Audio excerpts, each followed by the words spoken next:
Akkam jirtu fayyaa keessanii nagaa keessanii nageenyi faraarri waaqayyo lafa jirtan isinii fa baay'atu nagaadhaan hundumtuu naguma an nagaa kootii inni nagaa koo baay'ee gooftaa kootii fa galatu har'a bakkee keessan jira bakkee keessa taa'etanii isinitti odeeffachuu dhufe waan isinitti odeeffachuu barbaadu jechuudha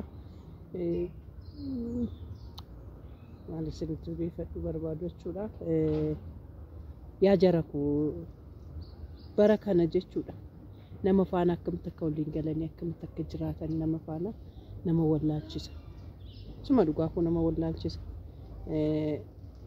barrisaa bara teekinooloojii jedhamee bara annu jedhamee jechuudha nama tokko rakkattee maal rakkatte jedhamee karaa keessa gaafatamu sagaleen keessan buru miidiyaa irra jira sagalee keessan solutionii ati gaafatte san dhiisaniit isaati rakkinaati gaafatte san dhiisaniit sagalee keessan deebisanii miidiyaa irra oolchu maal jechuudha kun nama faana akkamitti waliin haasa'amu akkamitti nama faana waliin dubbatama suma dhugaa koosiniin jira keessatti warra miidiyaa irra jiran warroota yuutuubaroota ta'an jechuudha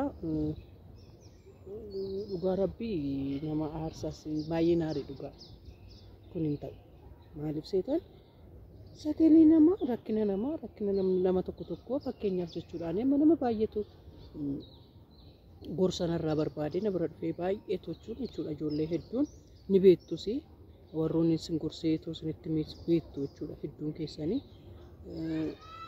maaliif wannoo jedheen beekan sagalee namaa baasee hin beeku suma dhugaa kooti sagalee namaa baasuun nawriidha nawrii keessayyuu isa nawrii isa guddaadha maaliif hojjetan namoonni hedduun akkuma miidiyaa irra oolu kana jechuudha icciitii mataa keenyaa namatti machuu qabaachuu dandeenya fakkeenyaaf nama hedduudha miidiyaa kana irratti baree ani akka haadhoo kootitti akka obbolaa kootitti akka fira kootitti akka ani ilaalu jiru ijoolleen jechuudha jiru suma dhugaa kootitti maaliif jiru ilaallamuus qabu ta'uus qaba jechuudha kanaaf jecha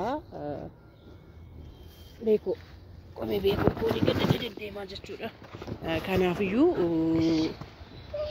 waan akkasii kana gochuun waan akkasii kana raawwachuun baay'eedhuma barbaachisaa miti jechuudha maaliif ani icciitii koo nama tokkotti ni maddu jechuudha nama kamitti iyyuu himachuu hin danda'u jechuudha gaa icciitii iyyuu miti rakkina nama tokko nama gaafadhu jechuudha rakkinichuma nama sanii amma fakkeenyaaf namni tokko rakkadhee yoggaa siniin jedhu beekoo koon taphachiisaa jira asumaanis immoo taphataa jirti ilaala taphataa jirti ilaalaa rakkoon nama tokkoyyuu jechuudha nama gaafachuun namatti dubbachuun baratti barbaachisuu dhiisuu danda'uudha jechuudha kan ammoo maaliif jettee hojjettanii sabboontuu Wallagga lixaa maatii baay'ee jaalannuudha mucaa baay'ee kabajnuudha mucaa baay'ee itti dhiyaannuudha mucaa baay'ee rakkina koo irratti dhiphina koo irratti silaala wannoo jala dhaabadhee isinii waraabuufan maal jedhamu kan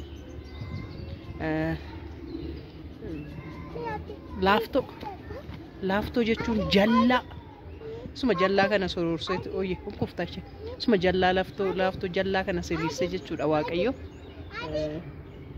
wantoota kurnan abbootii kurnan an irratti barreeffame yoo jiraate muka jallaa kana muka qoreetti kanarraa jechuudha keessuma achimoo ishi bu'ika beenu ishi hin deemna achitti kanaafi amma taphaafis ta'uu danda'a nuyi dhugaadhis ta'uu danda'a rakkina ishiis gaafachuu dandeenya nuyi gunkufiin kaa እና ባየ ወልትስና ባየ ወሊናሶፍ ነው አንተ ይጀቹዳ እንጋፈዳቹዳ ማለፊ ዳይራ ነንደይ ጋፈሽ እንጅተ ያው ሚዲያ አራቱ ጀቱ ድራ ቪዲዮ ማፍሴኔ ቪዲዮ ማፈከልዘት ቪዲዮ ማፍቆሳ ጅርቲ ጀነት ታራኬ ሳለቀኔ ሰቦንቱ ጽጌ ኡጋዳይ ወንቱ ኩኒ ኡጉማ ደስሞ ሙጫን ኩኒ ማለፊ ረክነሽስ ጥብነሽስ nutti nimanne akka maatiitti gawlilaalle akka nama maatii tokkotti gawlilaalle dhiphina keenyas rakkina keenyas walitti machuu qabna maaliif kobaashii dadhabdee namni biyya ormaa jiru garaatti baatu dhiisitoo jechuudha. Innumti kaaniyyuu baay'ee rakkisa waan ta'eef jechuudha. Nama biyya ormaa jiru immoo waan hojjetu rakkisa mitiire. Kanuma kanallee odoon itti himini maaliifi miidiyaadhaaf immoo maaliidhaaf hojjetti jennee gaafannee jechuudha. Gaafa gaafannu nuuf deebii kennuu dhiistet sagalee keenya fuute YouTube irra geessite. Kun sirriidha. Mee daawwattoota keenya dhugaa rabbii kun sirriidha. Anaaf sirrii miti. Maaliif hojjette iccitii hedduu waliin haasa'uu dandeenya. Iccitii hedduu walitti machuu dandeenya. Kanaafiyyuu jechuudha. Iccitii san immoo waliif eeguu qabna. Maaliif miidiyuma irratti ol agarree miidiyuma qofa irratti adda ba'uu hin qabnu. Akka maatii taanee waliin jiraachuu qabna. Akka maatii taanee dhibbina keenya rakkina keenya walitti machuu qabna malee olirraa adda ba'uu jechuun olirraa adda ba'uu jechuun baay'ee nawriidha. Dhugaa rabbii anaaf baay'ee gadeedha. Baay'ee naarii kaleessa garaacha kootu na gubate dhugaa rabbii. Maaliif jechuun an nama jaaladheenaan immoo keessuma kootiin nama jaaladha. Rakkinni koo kanadha. Rakkinni guddaan ani qabu sin jaaladhe taanaan keessuma kootiin sin jaaladha. Sinitti siqeera taanaan tokko ishbeen asiyoolee deebi'e. Isinis jaaladhe jennaan keessuma kootiin sin jaaladha. Isa fakkeessanii jaallatanii isa irra dibaasan hin beeku jechuudha. Isinitti siqa taanaan isuma dhugaa koo sinitti siqee isin jaaladha jechuudha. Lammaffaan itti deebite jechuudha sabboontuni. Kana duraa waa'ee Tsiggee jechuun walumaa galatti namni nama waliin haasa'u mitiire. Tsiggee biyya ishiin beekuun ture. Gaafan jedhu obboleettii kootinaan jettee sagalicha seessata nagaa baqqaan obboleettiin nama jedhee sapiraayizii kan gootan jedheen uffisee bakka nama ajaa'ibaa.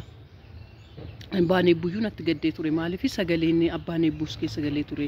Logootni ishii logoota akkasii fakkaata jedhee waan haasa'eef jechuudha. Abbaan eebbuyyuu baay'ee natti gaddee jechuudha. Kan akkasii ishii sagalee isaa keessa gashuu goote jechuudha. Amma immoo ofishiitii amma sirra deebitee nun eeyyamsiifne akkasan godhan jennee wayin biraankii mallee nun hin jenne rakkina ishiin deesse jettu gaafa ishiin deesse jettu fuunee dhannee gaafannee jechuudha. Inni gaafa gaafannu sagalee namaa fuutee YouTube irratti maxxansu. Ijoollee piraayiveesii an jedhamu jira bar. Waa'ee piraayiveesii baradhaa maaliif hojjettanii namni tokko icciitiidhaan waan nama gaafatu jira. Waan addabaabayii irratti bahee nama gaafatu jira. Icciitiin addabaabayii irratti bahu jira. Icciitiin addabaabayii irratti hin baane jira. Maaliif hojjettan waan hedduu waliin haasa'aa oolla bar. Kanaaf jechuudha nama hin qabnu jechuudha. Amma bara kana anisuma dhugaa koo sagalee isin hin deebisu taanaan bakka kanaaf nu deebisuu didde jedhaati rakkoo maddaa malee bara kanaan nama faana sin haasa'u jedhee murteeffadheera. Nama faana bilbilaan haasoftan bilbila keessan riikardii godhu. Sagalee yoo keessanii sagaltee keessan riikardii godhanii baasu. Kanaaf bara jibbisiisaa keessa jirra. Suma dhugaa koo isiniin jedha. Bara jibbisiisaa keessattuu ijoollee miidiyaarra jirru kun gaarii maaliif waan hedduun hojjetamuun hin danda'ama. Waan hedduun godhachamuun hin danda'ama. Kanaaf jedhamee sagaleen namaa miidiyaa irratti hin baamu. Kun dogoggora keetii sabboontuu Wallagga Lixaa bari kan guyyaa lammaffaa natti deebite waan ta'eef jechuudha. Suma dhugaa koo meenushee guyyaa lammaffaa natti deebite waan ta'eef jechuudha. Kanaan booda deebita taanaan dhugaa rabbii waan baay'ee waliin dabarsine waan baay'ee waliin yaasofne waan baay'ee waliin jenne waan xiqqoo irratti gargar ba'uun keenya nama gaddisiisaa. Maaliif waan hedduudha dhugaa rabbii ani Oromoodhaaf qaaliidha jedheen yeroo baay'ee ishiidhaaf falma. Suma dhugaadhas immoo qaaliidha. Oromoodhaaf qaaliidha. Saniin jedha makiinaa miiccataa jira achitti ilaala. Makiinaa miiccata. Bakka makiinaatti miiccatamu kanaafiyyuu jechuudha. Baay'een gaddee suma dhugaa koo ofan jibbi nama faana haasa'us nan jibbi. Namatti akkamitti asiqa. Nama faana akkamitti naasa'a. Nama faana maalan jedha. Suma dhugaa achitti ani sitti siqeera taanaan ikkoo oola waan ta'eef jechuudha. Icciitii hedduun namatti haasa'aa oola. Kanaaf Ati. mayin